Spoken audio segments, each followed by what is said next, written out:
Hello friends, welcome to math study corner. आज हम लोग पॉलिनोमियल चैप्टर का क्लास 10 एनसीईआरटी मैथ्स का एक्सरसाइज 2.2 का क्वेश्चन नंबर 2 जानेंगे किस प्रकार से सॉल्व करना है। तो यहाँ पर देखिए, find out a quadratic polynomial each with the given number से the sum and product of its zeros respectively.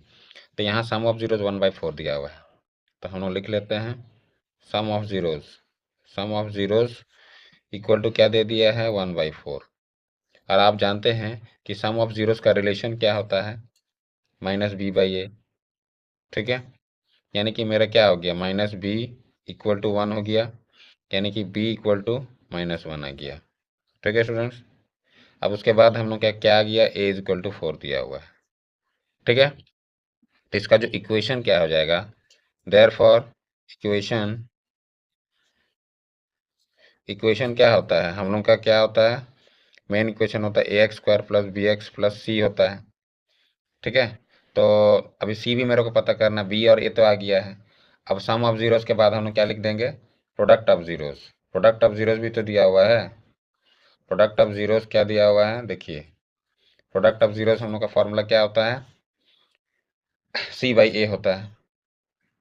तो प्रोडक्ट ऑफ जीरोस हम लोग का क्या दिया हुआ है, यहाँ पर देखिए -1, तो हम लोग का -1 दिया हुआ है। c पता नहीं है, ये तो पता है 4, तो -1 × 4 क्या हो जाएगा, c हो जाएगा, यानी कि -4 हो गया c। तो आपको c भी मिल गया, a भी मिल गया और b भी मिल गया है। तो अभी हम लोग a का जगह में पुट कर देंगे, a का जगह में क्या पुट करेंगे 4, तो 4x² हो गया। b के जगह में हम लोग क्या पुटअप करेंगे, -1, यानी कि -1 तो लिखेंगे नहीं, -x हो गया। c का वैल्यू क्या आ गया, -4, तो यहाँ पर -4 लिख देंगे। यही हम लोग का आंसर हो गया है। अभी हम लोग क्वेश्चन नंबर 2 का जो है हम लोग सब पार्ट 2 हम लोग करेंगे। क्वेश्चन नंबर 2 का सब पार्ट 2 है। देखिए यहाँ पर हम लोग का क्या है, सम ऑफ जीरोस दिया हुआ है। तो सम ऑफ जीरोस क्या दिया हुआ है, सम ऑफ जीरो √2 दिया हुआ है। ठीक है, अब √2 दिया हुआ है, मतलब क्या है, इक्वल टू क्या होगा हम लोग का, -b/a, यानी कि मेरा क्या है, -b इक्वल टू √2 हो गया, या b इक्वल टू -√2 हो गया। ठीक है, यहाँ पर a नीचे कुछ नहीं, मतलब 1 हो गया।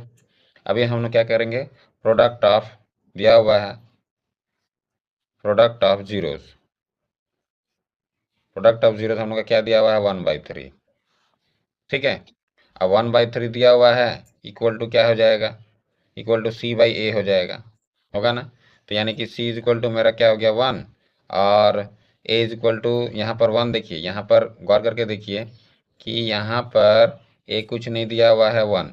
ठीक है, और यहाँ पर a हम लोग का 3 आ रहा है। तो अभी हम लोग पुटअप क्या करेंगे, देखिए गौर करके देखिएगा, यहाँ पर a इक्वल टू 3, तो a का दो वैल्यू तो नहीं हो सकता है। तो उस समय हम लोग गौर करके देखिएगा, एक फॉर्मूला होता है। ठीक है, जब भी हम लोग का सम ऑफ जीरोज और प्रोडक्ट ऑफ जीरोज ऐसे दिया रहेगा ना, तो हम लोग का एक फॉर्मूला होता है, वो होता है x² minus alpha plus beta x plus alpha into beta. यहाँ पर हम लोग का sum of zeros alpha plus beta होता है। तो सम ऑफ जीरोज क्या है, अल्फा प्लस बीटा, उसके जगह में हम लोग √2 लिख देंगे। ठीक है, यानी कि √2 लिख दिए, x आया। अब alpha into beta, product of roots दिया हुआ 1/3। ठीक है, इक्वल टू 0 लिख देंगे। आगे हम लोग सॉल्व कर देंगे, तो आगे सॉल्व करने पर हम लोग का क्या हो जाएगा, एलसीएम आ जाएगा। एलसीएम लेने पर क्या आ जाएगा, 3x² माइनस क्या आ जाएगा, 3√2x + 1 इक्वल टू 0, यानी कि उधर चला जाएगा।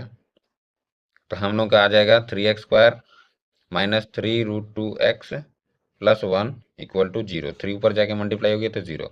तो यही स्टूडेंट्स मेरा आंसर हो गया।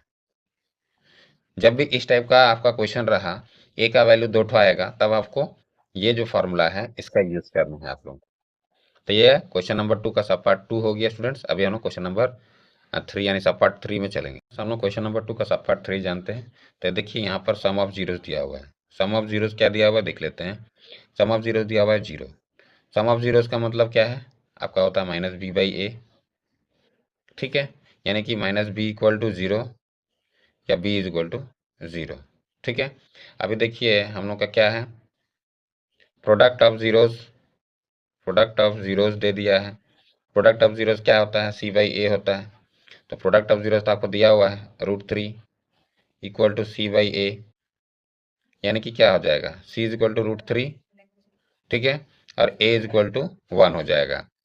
तो देयरफॉर क्या हो जाएगा, हम लोग का जो इक्वेशन होता है हम लोग का होता है a x square plus b x plus c होता है।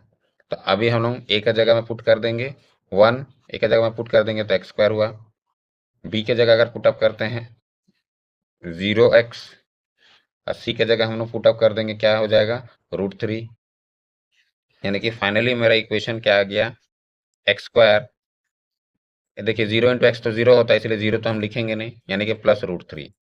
यही हम लोग का आंसर हो गया students.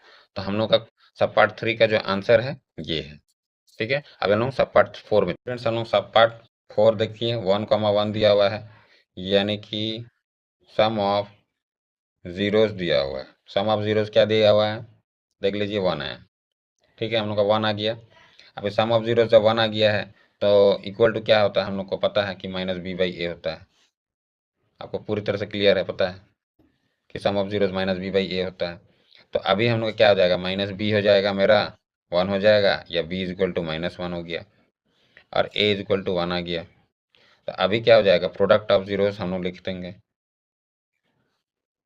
Product of zeros, product of zeros में क्या आता है, c/a।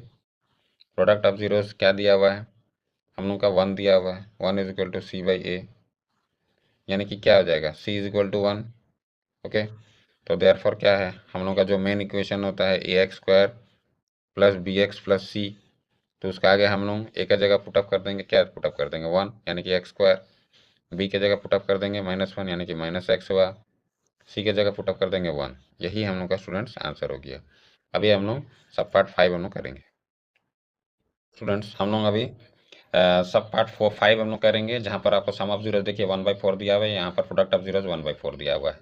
तो सम ऑफ जीरोस 1/4 है, यानी -b/a, तो -b क्या हो गया हम लोग का 1 आ गया, यानी कि b इज इक्वल टू क्या आ गया -1, यहाँ पर a इक्वल टू क्या आ गया 4।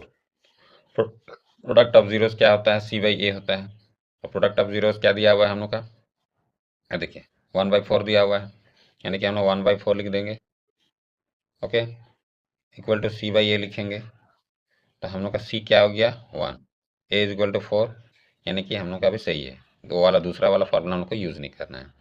तो देयरफॉर हम लोग का जो मेन इक्वेशन क्या होता है, ax square plus b x plus c होता है। तो a का जगह वैल्यू पुटअप कर देंगे 4, यानी कि 4x स्क्वायर, b का जगह पुट कर देंगे वैल्यू क्या है -1, तो -1x हो गया, तो x लिखेंगे। अब c का वैल्यू क्या हो गया हम लोग का, c का वैल्यू आ गया 1, तो हम लोग c का वैल्यू 1 लिख देंगे।